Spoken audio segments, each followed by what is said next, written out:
Hello，大家好。我 DIY 的光谱仪得到了很多朋友的支持和鼓励，不过有一点遗憾，就是它不能测色温、色坐标、显色指数这些色度学参数。因为当初我感觉这种 DIY 的设备没必要要求那么高，能测个大概就行。后来有人说咱这是破玩意儿，所以这期视频我就想试试它到底有多破。做辐照校正呢，必须得有标准光源，我手头没有，我就想到了一个简单的办法，就是用那个3Like 的灯珠做了一个简单的光源作为参考光源，然后用手持的光谱仪呢测一下它的数据，然后再用我 DIY 的光谱仪测一下它的数据，然后两个数据放在一起呢进行一下对比。测量的过程我就不演示了，直接看数据。我们把手持光谱仪和 DIY 的光谱仪数据归一化之后呢，然后在一起做图，可以看到 DIY 的光谱仪蓝光、紫光还有红光部分偏低，然后绿光和黄光部分偏高。看到这个数据，我首先想到的就是 Quantum Efficiency， 就是那个 QE。然后呢，我就找了一个黑白相机的这个文档，它的 QE 就是黑色的这条曲线，可以看到600纳米绿光附近响应程度最高，然后蓝光和红光响应程度就偏低。然后我们继续看光谱，能够发现 DIY 光谱仪测量的这个光谱呢，会有一些很有规律的波浪线。后来我找到了一篇介绍 CMOS 的文献，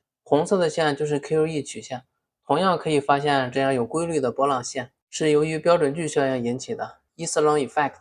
通过理论和实验的对比，基本可以判断辐照校正的根本原因在于 CMOS 对不同波长的光响应程度不同。简单来说，就是比如给黑白 CMOS 100个绿色的光子，它的读数是55，那如果给它100个蓝色的光子，它的读数就只有30。用在光谱仪这个具体的设备上，除了考虑标准距效应外，还需要考虑镜头以及光栅的透过率等等因素，所以呢，我就把它合在一起，叫做修正系数。我们用手持光谱仪的数据除以 DIY 光谱仪的数据，得到一个修正系数。但是这个修正系数需要优化一下，一是做平滑处理，二是因为 LED 在蓝紫光和红光部分的含量很低，所以这部分误差比较大。然后我就用太阳光谱又做了一些计算。下面橘色的这条线呢，就是优化之后的数据，我们看一下，大概长这样。接下来给大家展示一下这个修正系数有多神奇。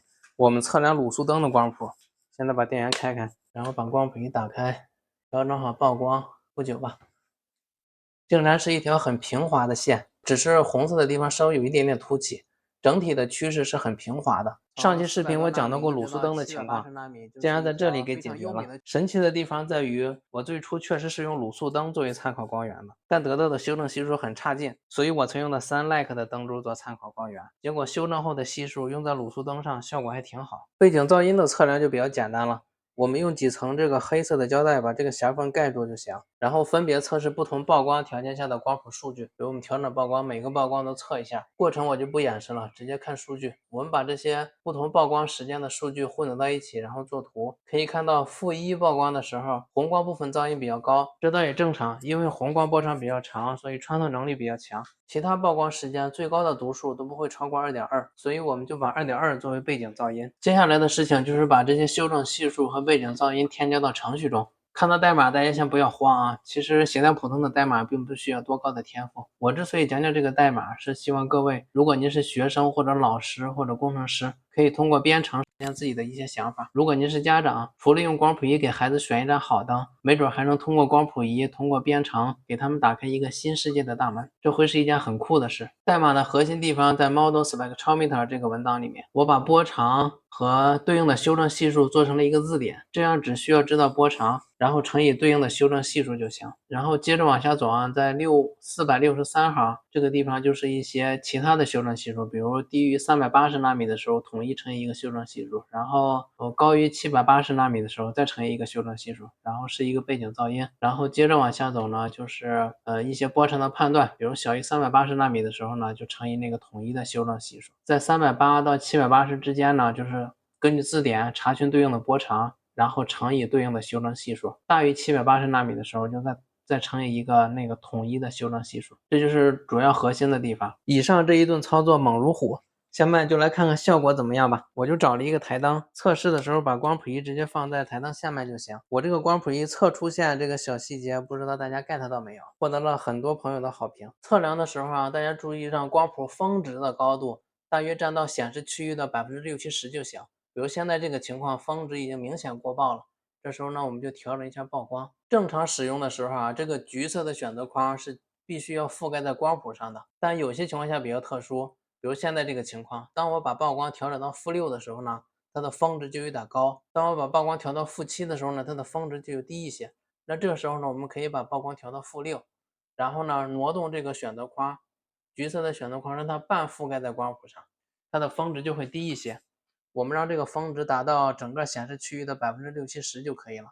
就是比如现在这个效果，中间这条绿线是50%，然后这是60%，这是70%，达到60%-70%左右就比较好了。然后呢，这时候我们就导出光谱数据就行。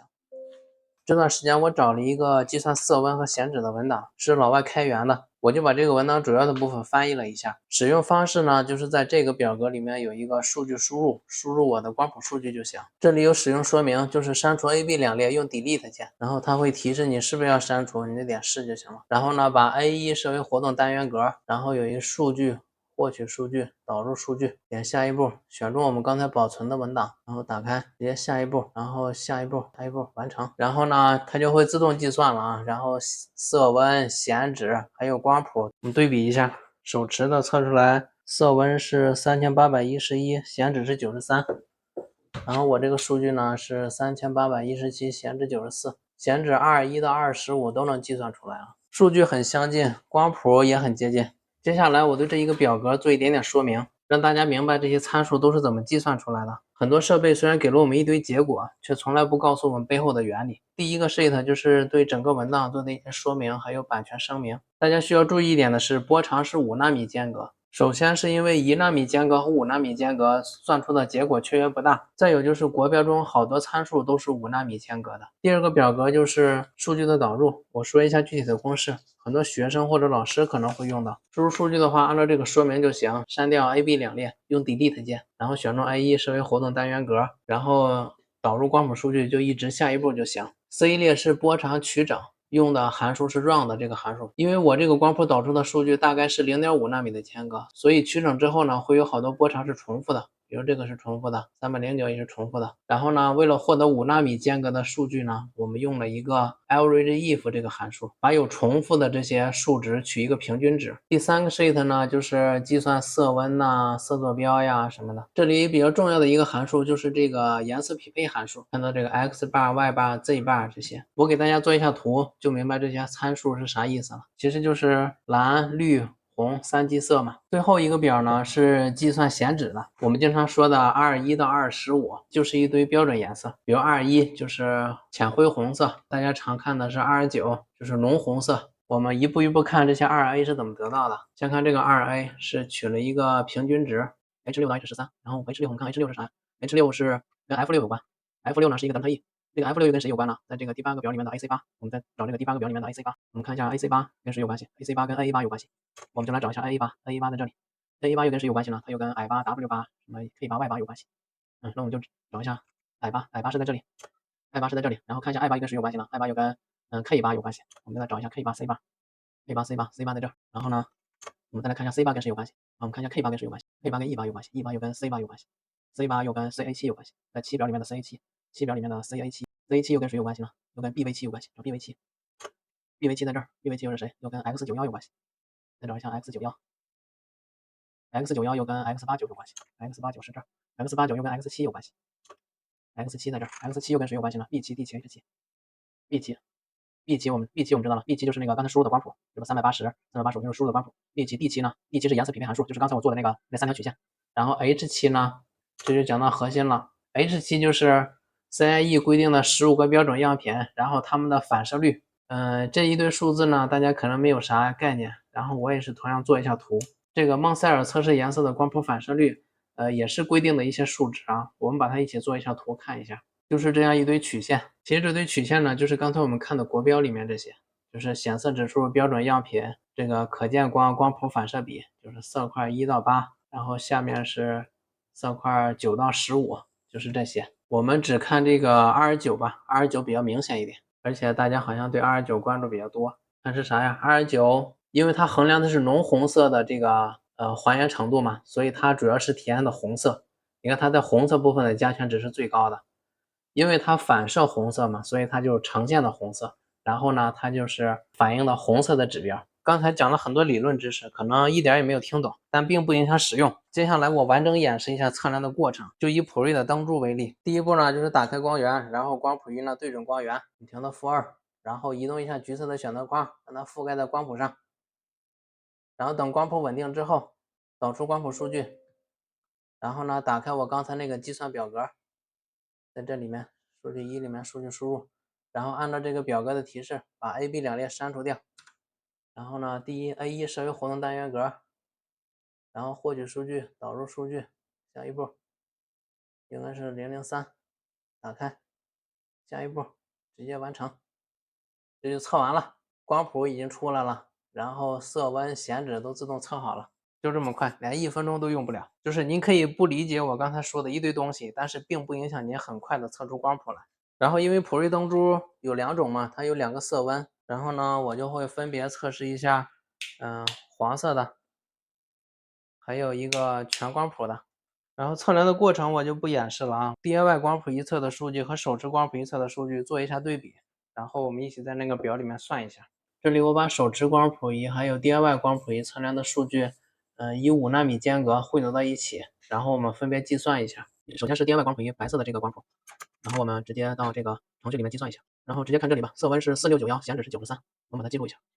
色温是4691，显脂是93。然后手持的光谱仪测量的数据呢，我们看一下这里，色温是4980，显脂98.2。这里色温看起来还可以，显脂呢区别有点大。这时候呢先别慌，我们把这个手持光谱仪的数据呢也到那个表格里面计算一下。这一列是手持光谱仪白色的光谱，我们到这个表里面计算一下。然后我们看一下它计算出来的色温是4914，显脂是93。4914，显脂是93。然后我们以同样的方法分别计算一下这个 DIY 光谱仪测量的这个黄色的光谱。我计算一下它的数据，色温是3608，显脂93。然后手持的光谱仪显示呢是2908，显脂73。然后这色温区别不大，显脂区别挺大。然后我把手持的这个数据也去放那个表格里算一下。看一下数据，色温是2904，显脂95。然后我们再算一下手持光谱仪全光谱的数据，色温3888，显脂92，显脂92。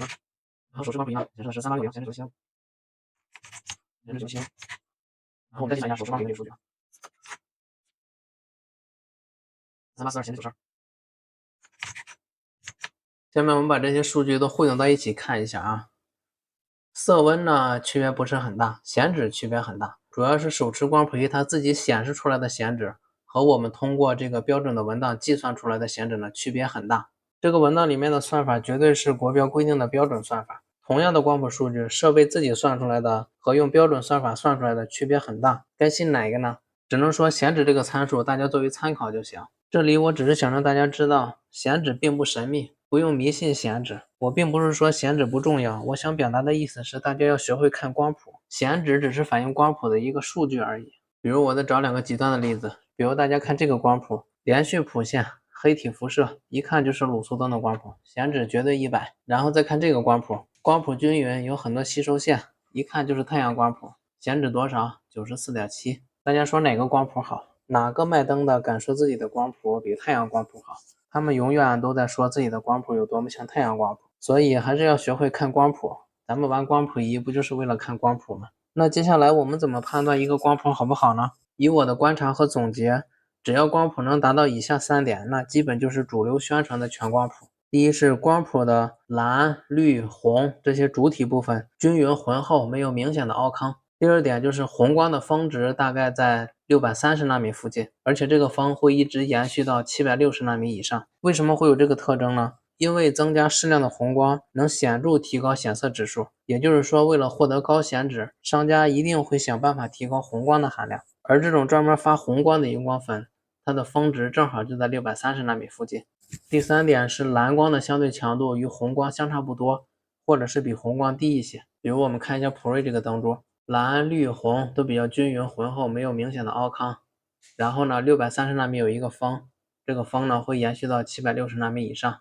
然后蓝光比红光低一些或者相差不多，那基本就是全光谱了。接下来总结一下这些视频讲到的内容。第一部分说到了光谱仪修正系数的理论基础，就是量子效率，然后还进行了一些背景噪音的测量。第二部分就是简单介绍了一下程序的代码。我的想法还是让咱们的光谱仪更好玩，不是能测个色温显纸就行，那样很容易吃灰，而是要能学到很多光谱的知识，少交智商税，甚至能学编程，学算法，踏入一个新的领域，掌握一项新的技能。我想我这期视频讲到的知识点，卖灯的不会告诉你，卖光谱仪的也不会告诉你，小红书搜到的软文还在不停的给你灌输焦虑。第三部分简单介绍了一些色度学参数的算法，让显纸不再神秘，只是灯具的一个参数而已。大家还是要学会看光谱。第四部分简单介绍了一下判断光谱好坏的方法。到这里整个思路是走通了。对于 DIY 的光谱仪来说，测量结果我个人非常满意，但大家估计也看到缺陷了。就是设备和设备之间肯定是有偏差的，不可能共用一套修正系数。接下来我可能会做一套全光谱的光源，就是从370纳米到780纳米都比较均匀，然后我测好这套光源的光谱，大家自己计算修正系数就行。之前购买过的朋友也不用担心，